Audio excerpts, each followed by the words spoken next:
Hello friends, ഇന്ന് നമ്മൾ നോക്കുന്നത് നമ്മൾ 3 ഫേസ് ഡി ബിയുടെ അകത്ത് കൊടുക്കുന്ന സെലക്ടർ സ്വിച്ച് നമ്മൾ പരിചയപ്പെടാറുണ്ട്. ഈ സെലക്ടറിൻ്റെ കണക്ഷൻസും കാര്യങ്ങളും എങ്ങനെയാണെന്നുള്ള ഡീറ്റെയിൽസ് വീഡിയോയാണ് നമ്മൾ ഇന്നത്തെ വീഡിയോയിൽ പരിചയപ്പെടുന്നത്. ആദ്യമേ തന്നെ ഇത് നമ്മൾ വി ഗാർഡിൻ്റെ ഡി ബിയിൽ വന്നിരിക്കുന്ന സെലക്ടറുകളാണ് വന്നിരിക്കുന്നത്. എല്ലാം തന്നെ ഹൈ ക്വാളിറ്റി LNTയുടെയാണ് വന്നിരിക്കുന്നത്. സെലക്ടറുകൾ വന്നിരിക്കുന്നത് വി ഗാർഡിൻ്റെ ഡി ബിയിൽ വന്നിരിക്കുന്നത് LNTയുടെ സെലക്ടറുകളാണ് ഈ വന്നിരിക്കുന്നത്. എല്ലാം ഹൈ ക്വാളിറ്റിയാണ് വന്നിരിക്കുന്നത്. ഈ സെലക്ടറുകളെല്ലാം തന്നെ ആദ്യമേ തന്നെ പറയാം, 3 ഫേസ് കണക്ഷന് വേണ്ടിയിട്ടാണ് നമ്മൾ ഓരോ സെലക്ടറുകൾ ഉപയോഗിക്കുന്നത്. അതായത് 3 ഫേസിൽ ഏതെങ്കിലും ഒരു ഫേസ് കട്ടായ പോലും നമുക്ക് സെലക്ടറുകൾ തിരിച്ച് അഡ്ജസ്റ്റ് ചെയ്ത് നമുക്ക് ഫേസ് അതിൽ നിന്ന് സെലക്ട് ചെയ്യാൻ വേണ്ടിയിട്ടാണ് സെലക്ടറുകൾ സാധാരണ യൂസ് ചെയ്യുന്നത്. അപ്പോൾ നിങ്ങൾക്ക് ഒരു കാര്യം മനസ്സിലായി കാണും, എല്ലാ ഫേസും RYB എന്ന് പറയുന്ന ഫേസുകൾ എല്ലാ സെലക്ടറിലേക്കും കണക്ട് ചെയ്ത് വരണം. അപ്പോൾ 3 RYBക്ക് പരമായിട്ട് 1 2 3 ഫേസ് പിന്നെ ഒരു ഓഫ് എന്ന് പറയുന്ന ബട്ടൺ, അങ്ങനെയാണ് 4 പോളുകളാണ് കറക്റ്റായിട്ട് നമ്മുടെ സെലക്ടറിൻ്റെ ഓരോ സ്വിച്ചുകളിലും ഉള്ളത്, ഓരോ സെലക്ടറുകളിലും ഉള്ളത്.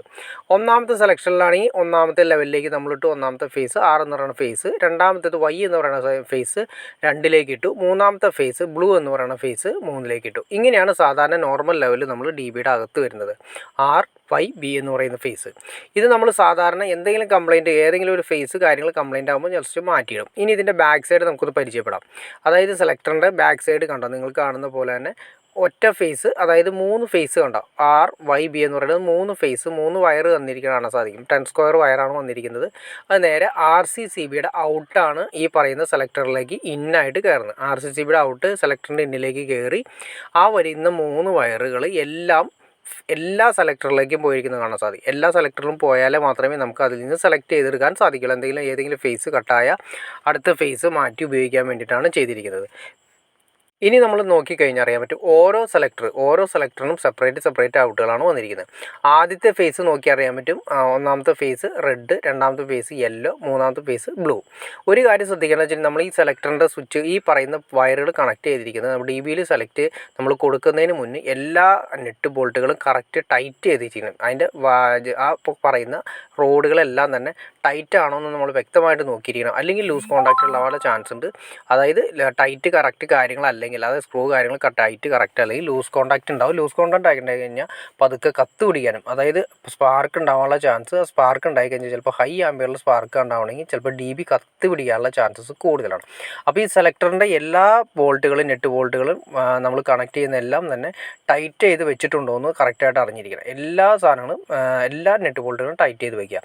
ഇനി ഇതിൻ്റെ ആംബിയർ എല്ലാം നമ്മൾ ഇതിൻ്റെ അകത്ത് മാർക്ക് ചെയ്തിട്ടുണ്ട്, നിങ്ങൾക്ക് കാണാൻ സാധിക്കുന്ന പോലെ തന്നെ ഉണ്ട്. എല്ലാത്തിനും അതിൻ്റെ ആംബിയർ എത്രയാണ് കറക്റ്റായിട്ട് ഇതിൽ മാർക്ക് ചെയ്തിട്ടുണ്ട്. എത്ര ആംബിയറാണ് സെലക്ടറുകൾ ഉപയോഗിക്കുന്നതെന്ന് മാർക്ക് ചെയ്തിട്ടുണ്ട്. അപ്പോൾ നമ്മൾ സെലക്ടർ ഉപയോഗിച്ച് ഓരോന്നിൻ്റെ ഔട്ട് വന്നിരിക്കുന്നത് റെഡ് എന്ന് പറയുന്ന ഫേസ്, യെല്ലോ എന്ന് പറയുന്ന ഫേസ്, പിന്നെ ബ്ലൂ എന്ന് പറയുന്ന ഫേസ്. പിന്നെ വന്നിരിക്കുന്നത് വെച്ചാൽ ഇൻഡിക്കേറ്ററുകൾ കണ്ടോ. ഇത് റെഡ് ഫേസ്, ആദ്യത്തെ സെലക്ടറിൽ നിന്ന് റെഡ് ഫേസ്, രണ്ടാമത്തെ സെലക്ടറിൽ നിന്ന് യെല്ലോ ഫേസ്, മൂന്നാമത്തെ സെലക്ടറിൽ നിന്ന് ബ്ലൂ ഫേസ്. ഇതാണ് നമ്മുടെ MCBകളുടെ ഓരോ ഫേസിൻ്റെ സെലക്ഷൻ ഉണ്ടാവും. അതായത് 6 വേ DB ആണെങ്കിൽ 6 MCB വെച്ചിട്ട് ഓരോ ഫേസിലും വരുന്നുണ്ട്. അപ്പോൾ 6 വേ DBയിലേക്ക് അല്ലെങ്കിൽ പറയുന്ന 6 MCBയിലേക്ക് റെഡ് എന്ന് പറയുന്ന ഫേസ് എല്ലാം കൂടി ലിങ്ക് ചെയ്ത് കൊടുക്കും. യെല്ലോ എന്ന് പറയുന്ന ഫേസ് അടുത്ത MCB സെക്ഷനിലേക്ക് കൊടുക്കും. ബ്ലൂ എന്ന് പറയുന്ന ഫേസ് അടുത്ത സെക്ഷനിലേക്ക് കൊടുക്കും. ഇങ്ങനെ 3 സെക്ഷനാണ് വരുന്നത്.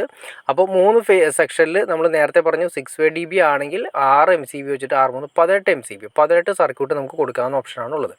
പിന്നെ ഈ കാണിക്കുന്ന ഇൻഡിക്കേറ്റർ ഉണ്ടോ, ഇതെല്ലാം ഇൻഡിക്കേറ്ററാണ് വരിക. അതിൻ്റെ കോമൺ ആയിട്ടുള്ള ന്യൂട്രൽ എല്ലാത്തിലൂടെ ലിങ്ക് ചെയ്ത് കോമൺ ആയിട്ട് വന്നിരിക്കുന്നത് നേരെ നമ്മുടെ RCCBയുടെ ഔട്ട് വന്നിരിക്കുന്ന അല്ലെങ്കിൽ നമ്മുടെ റൂമുകളുടെ എല്ലാത്തിൻ്റെ സർക്യൂട്ടുകൾ ഒന്നിച്ച് വന്നിരിക്കുന്ന ന്യൂട്രലിലേക്ക് നമ്മൾ അതിലേക്ക് കൊടുക്കും. പിന്നെ ഓരോ വയറുകൾ കണ്ടോ, ഓരോ ഇൻഡിക്കേറ്ററിൻ്റെ ഓരോ വയർ ഓരോന്നിൻ്റെ ഔട്ട്, Y എന്ന് പറയുന്ന ഫേസിൻ്റെ ഔട്ട്, യെല്ലോ എന്ന് പറയുന്ന ഫേസിൻ്റെ ഔട്ട്, ബ്ലൂ എന്ന് പറയുന്ന ഫേസിൻ്റെ ഔട്ട്. ഇങ്ങനെയാണ് സാധാരണ നോർമലി ലെവലിൽ സെലക്ടറിൻ്റെ കണക്ഷൻ വരുന്നത്. അപ്പോൾ നമുക്ക് ഏതെങ്കിലും ഒരു ഫേസ്, ഇപ്പോൾ സിമ്പിളായിട്ട് പറയുകയാണെങ്കിൽ ഒന്നാമത്തെ ഫേസ് കട്ടായി കാണുന്ന വിചാരിക്കുക, KCB ലൈൻ ഇല്ലെങ്കിൽ ഒന്നാമത്തെ ഫേസ് മാറ്റി നമ്മൾ സെലക്ടർ 2ലേക്കോ 3ലേക്കോ മാറ്റിയിട്ട് കഴിഞ്ഞാൽ ആ സെക്ഷനിലെ കറണ്ട് ഓക്കെ ആയിരിക്കും. ഇതാണ് നമ്മൾ ഉപയോഗിക്കുന്ന സെലക്ടറിൻ്റെ രീതി വരുന്നത്. നമുക്ക് സെലക്ടർ വരുന്ന ഏരിയ ആണ് ഈ കാണുന്നത്, 3 ഫേസ് DBയിൽ വരുന്നത്. ആ വയർ ലെഫ്റ്റ് സൈഡ് കാണാൻ സാധിക്കും, അവിടെയാണ് നമ്മുടെ സെലക്ടറിൻ്റെ ഏരിയ വരുന്നത്. ബാക്കിയെല്ലാം തന്നെ ഇപ്പുറത്ത് MCB സെക്ഷൻ വരുന്നുണ്ട്, ഐസൊലേറ്റർ വരുന്നുണ്ട്, RCCB വരുന്നുണ്ട്. അപ്പോൾ 3 ഫേസ് സെലക്ടറിനെ കുറിച്ചിട്ട് ഏകദേശം വ്യക്തമായിട്ട് നിങ്ങൾക്ക് മനസ്സിലായി കാണുമെന്ന് വിചാരിക്കുന്നു. ഇനി എന്തെങ്കിലും ഡൗട്ട്സോ കാര്യങ്ങളോ ഉണ്ടെങ്കിൽ തീർച്ചയായിട്ടും കമൻറ്റ് ചെയ്യാനും മടിക്കരുത്, ഷെയർ ചെയ്യാനും മടിക്കരുത്, സബ്സ്ക്രൈബ് ചെയ്യാനും മടിക്കരുത്. ഓക്കെ ഫ്രണ്ട്സ്, അടുത്ത വീഡിയോയിൽ കാണുന്നവരെ ഓക്കെ.